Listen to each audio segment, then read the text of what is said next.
உங்கள் எல்லாத்துக்கும் வணக்கம். நான் உங்கள் முத்துரு பிரகாஷ் பேசுகிறேன். நான் இன்றைக்கி பேசுகிற டாபிக் பேர் எஸ்பி வேலுமணியுடைய மகன் கல்யாணத்தில் நம்ம அண்ணாமலை கலந்துக்கிட்டார். பாஜக எல்லா முக்கிய தலைவரும் கலந்துக்கிட்டாங்க.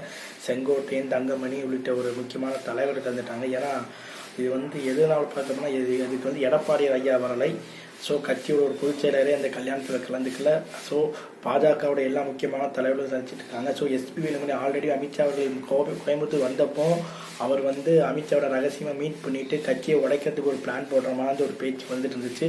கட்சியை உடைக்கிறதுல கட்சியை கேப்சர் பண்ணுற மாதிரி ஒரு பேச்சு வந்துட்டு செங்கோட்டைங்க ஆல்ரெடி ஒரு கிராஷ் போயிட்டு இருக்குது எடப்பாடி அவர்களுக்கும். ஸோ இதனால் வந்த விளைவின் காரணமாக இப்போ இருக்கக்கூடிய இதில் தினங்களுக்கு நடந்த எஸ்பி வேலுமணி அவர்களோட கல்யாணத்தில் பாஜகவோட முக்கிய தலைவர்கள்லாம் கலந்துக்கிட்டது ஒரு சலசலப்பு ஏற்படுத்திட்டு இருக்குது. இந்த கூட்டணி இவர்களாம் கூட்டணி 2026 உருவாகுமா அல்லது எடப்பாடியை வெளியேற்றி விட்டு அதிமுக பொதுச் செயலராக செங்கோட்டையன் அல்லது நம்ம எஸ்பி வேலுமணியை கேப்சர் பண்ண போறாங்களான்ற ஒரு பேச்சு எழுந்துட்டு இருக்குது.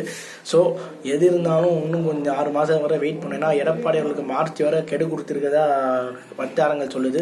ஸோ தலைவர்களையும் சேர்த்து பல்ல கடிச்சிட்டு பாஜக கூட்டணி சேர்ந்தாலும் தொண்டர்கள் அதை விரும்ப மாட்டாங்கன்னு ஒரு தாரா சொல்றாங்க. அதுக்கப்புறம் 2026 பார்த்தா 134 சீட்டு அதிமுக நிற்கணும். மீதி 100 சீட் அதாவது பாஜக, பாமக, அதுக்கப்புறம் ஜான் பாண்டியன், சண்முகன்ற கட்சிகளுக்கு பிரித்து கொடுத்துட்டு ஒரு மைனாரிட்டி கவர்மெண்ட் ஃபார்ம் பண்ண. சப்போஸ் ஜெயிச்சால் மைனாரிட்டி கவர்மெண்ட் ஃபார்ம் பண்ற மாதிரி எங்க ஐடியா போடுறாங்க. விஜயும் நம்ம சீமானவர்களும் கலைக்கிற ஓட்டு திமுகவுக்கு பாதகமா போகும், தனக்கு சாதகமா போகும்னு சொல்லிக்கிட்டு ஒரு கணக்கெடுப்பு எடுத்து வச்சிருக்காங்க. ஸோ இதனால வரக்கூடிய விளைவு தான் இப்போ போயிட்டு இருக்குது. ஸோ அதிமுகவுடைய எஸ்பி வேலுமணி திருமணத்தில் எடப்பாடி கலந்துக்காக போனது ஒரு மிகப்பெரிய ஒரு இதாகவும் சந்தேகமாகவும் பார்க்கப்படுது. பாஜகவுடைய அண்ணாமலை கலந்துக்கிட்டு அதுக்கப்புறம் எஸ்பி வேலுமணி மகன் அவர் காலில் விழுந்து ஆசீர்வாதம் வாங்குறது ஒவ்வொரு அதிமுக தொண்டனுக்கும் ஒரு மாதிரி ஒரு சைனஸ் ஏற்படுது. ஏன்னா அம்மையார் ஜெயலலிதா ஒரு தரைக்குறைவாக பேசினார். ஏவன் குற்றல், என் மனைவியோட என் அம்மையாரை விட என் மனைவி பெரியசாலி, அதுக்கப்புறம் அண்ணாவை தவறா பேசு, அவதூறா பேசு, இது மாதிரியான பல இது முகம் சொல்லிக்க வைக்கிற மாதிரி இருக்கு அண்ணாமலையோட பேச்சு. ஸோ இது அதிமுகவுடைய கரை கோடி தொண்டை அண்ணாமலையை ஏத்துக்க வாய்ப்பு இல்லைன்ட்டு ஒரு சாரா சொல்றாங்க.